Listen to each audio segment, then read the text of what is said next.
estamos de volta aí com mais um bloco, né, do Missão Saúde na TV. E para você que chegou aí agora, estamos aqui com a doutora Regiane Helena, que já esteve conosco no último programa, e hoje nós só estamos dando sequência aí à discussão, né, sobre o Outubro Rosa, sobre o que é discutido nesse Outubro Rosa. E nós estamos agora falando sobre câncer de colo uterino.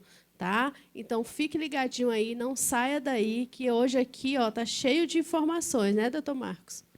É verdade, o programa está, como sempre, está cheio de informações e hoje, mais uma vez, a doutora Regiane, então vamos explorá-la aqui agora. Doutora, nós falamos a respeito de sintomas, né, que é uma preocupação muito frequente, sintomas. Mas também é relevante a preocupação sobre a prevenção, tá, do câncer de colo de útero. Já foram dadas algumas informações, mas esclareça mais um pouco a respeito da prevenção do câncer de colo de útero, porque acredito que seja o nosso maior debate esse. Como prevenir, né? Como tratar já é um passo mais adiante, mas melhor a prevenção, né? Exatamente. A prevenção, ela vai ter importância no impacto da prevenção a realização do exame Papa Nicolau ou o exame PCCU, que é o comumente conhecido como preventivo. Tá?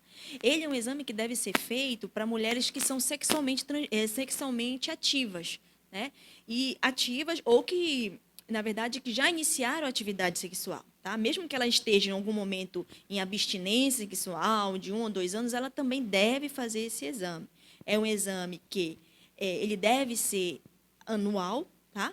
Principalmente nos primeiros anos, tá? E depois o médico ele vai avaliar, podendo ser até a cada 3 anos. Porém, se eles forem negativos consecutivamente, 2 anos consecutivos normais, aí pode se estender para esses 3 anos. Mas se apresentar alguma lesão, alguma coisa, esse prazo é encurtado.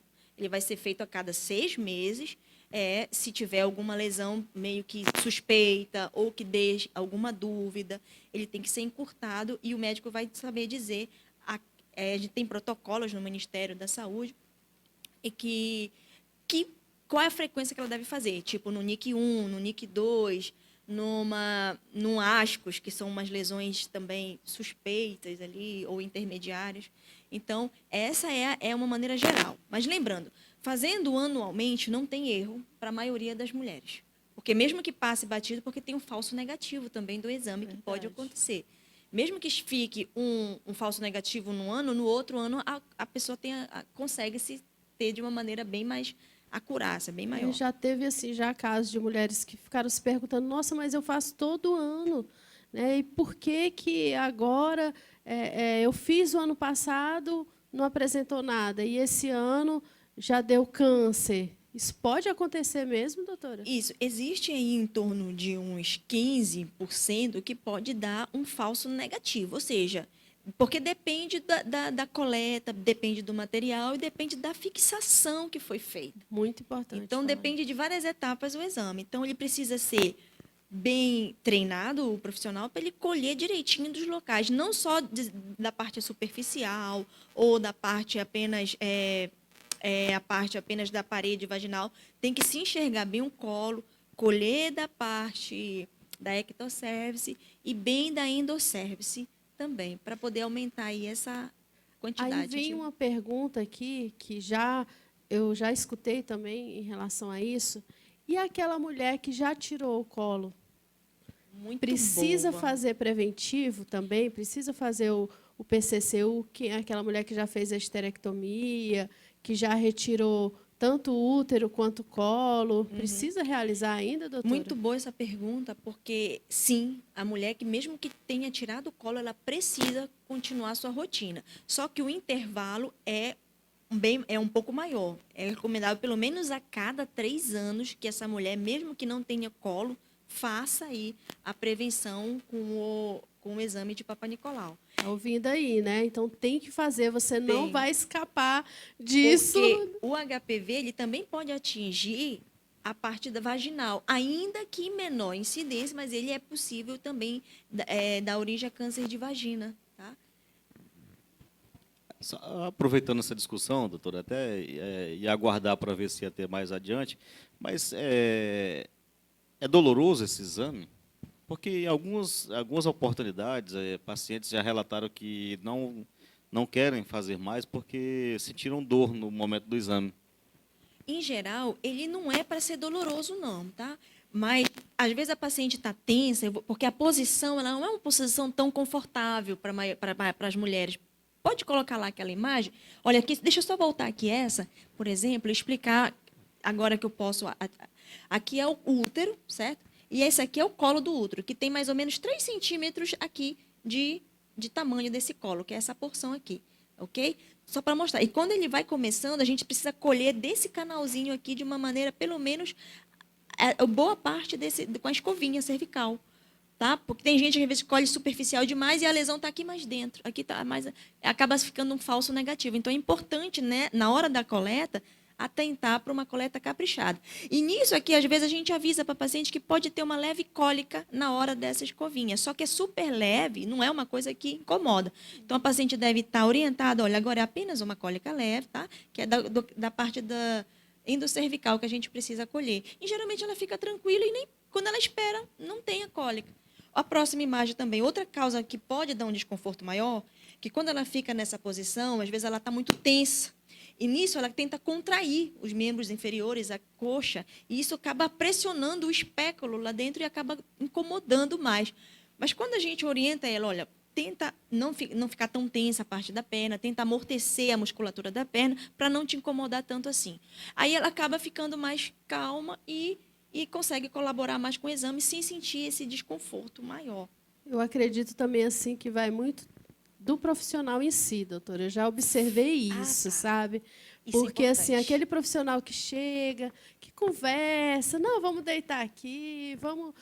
Quando pensa, já coletou, entendeu? Então, assim, eu acho que essa questão assim do profissional, da humanização em relação ao profissional para com o paciente é muito importante. Isso que você Você falou. escutar o paciente, você ouvir ele, e ali você vai relaxando o paciente. Isso. Só na anamnese, quando ela percebe que você está preocupado com ela, perguntando direitinho ali sobre os fatores de risco, ela já acalma.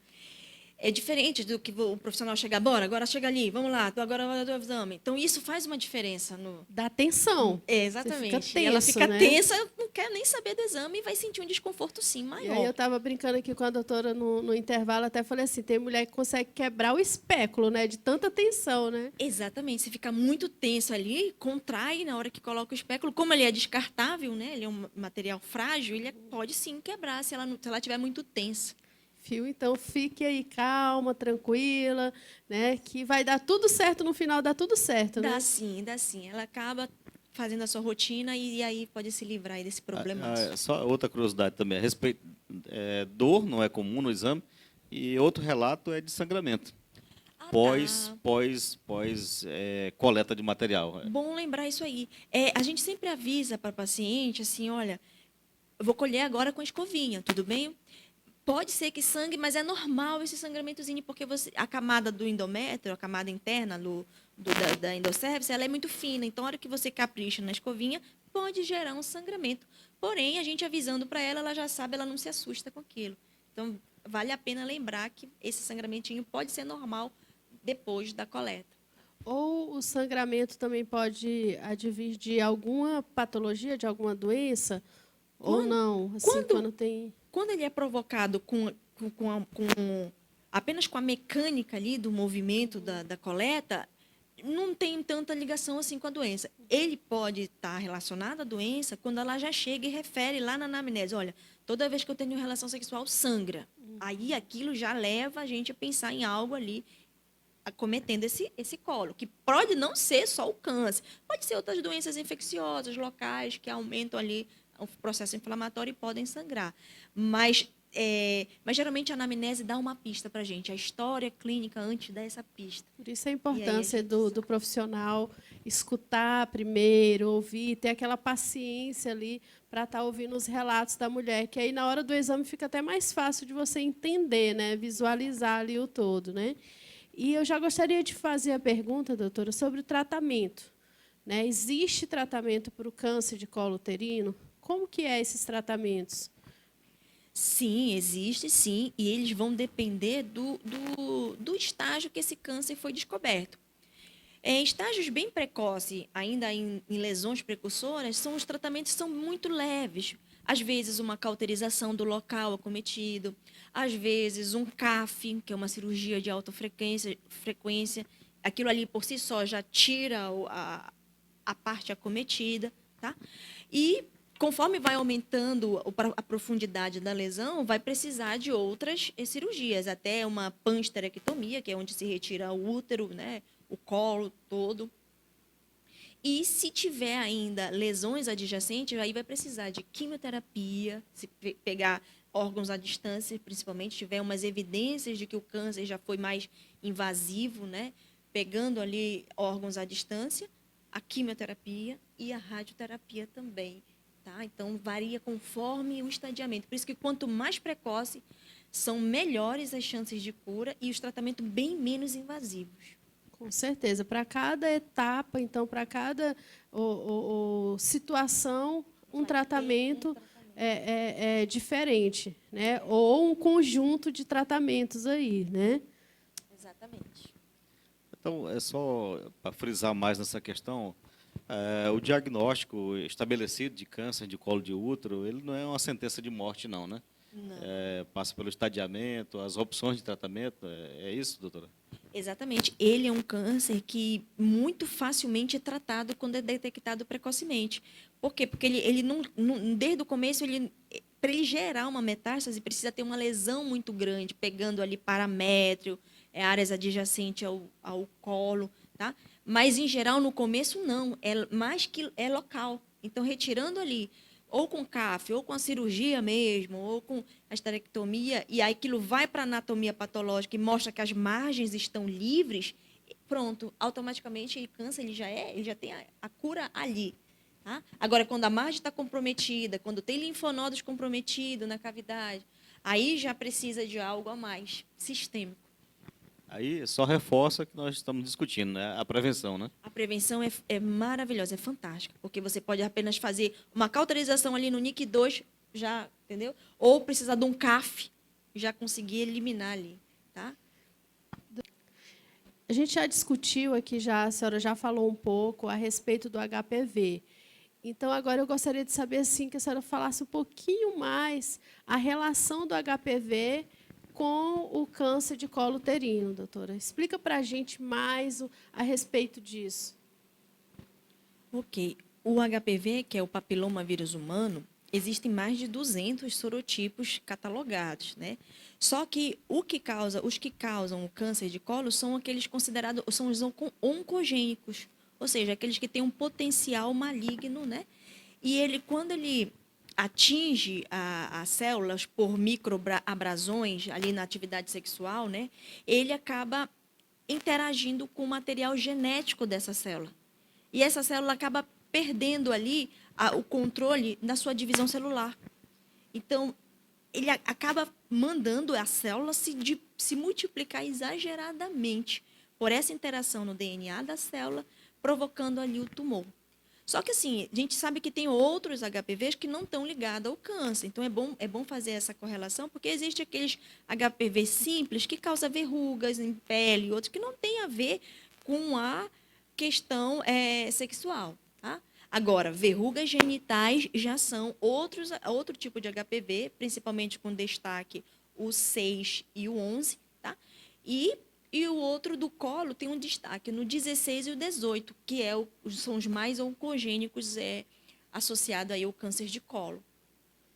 E além do HPV, vamos dizer assim, né? Além da infecção pelo HPV, há outros fatores que aumentam o risco de uma mulher desenvolver o câncer de colo uterino? Tem outras situações aí que podem, a gente já falou algumas questões, a senhora já discutiu algumas questões, mas tem outras infecções aí que podem levar também ao câncer de colo uterino? É uma dúvida assim que a gente vê algumas mulheres questionando: ah, não, eu tinha uma feridinha e isso levou ao câncer. É verdade mesmo isso? Olha, algumas infecções, por exemplo, o HPV, o que ele pode? Ele pode, o HIV, no caso, né, que é o vírus da imunodeficiência humana, né, ele pode fazer com que ele seja um cofator ali no aumento da progressão da doença. Ou seja, um HPV que talvez não causasse, porque não basta você ter só a infecção pelo HPV. A maioria das infecções pelo HPV, o próprio organismo humano consegue deletar. Porém, quando tem outros fatores, como a imunidade, né, como o tabagismo ou como outras questões genéticas, acabam favorecendo essa progressão para o tumor. Tá? Outros vírus, sem ser o HPV, ligado direto com o câncer de colo, não tem ainda. Só tem aqueles que podem favorecer uma progressão de uma lesão precursora para uma lesão mais agressiva num curto espaço de tempo, como é o caso do HIV. Porque muitas mulheres chegam no consultório e falam a respeito disso, né? Ah, não, porque eu tinha uma ferida e aí me levou a esse câncer e eu fui deixando, e tem toda essa situação, né? Então, é importante que você saiba ter os esclarecimentos corretos que a doutora Rejane está aqui passando para você hoje. Então, fique ligadinho aí, não saia daí. Nós já estamos aí praticamente encerrando o segundo bloco, né, com muitas informações. Então, fique ligado aí, não saia daí. Já, já, nós temos mais perguntas aí para a doutora Rejane estar discutindo, ok?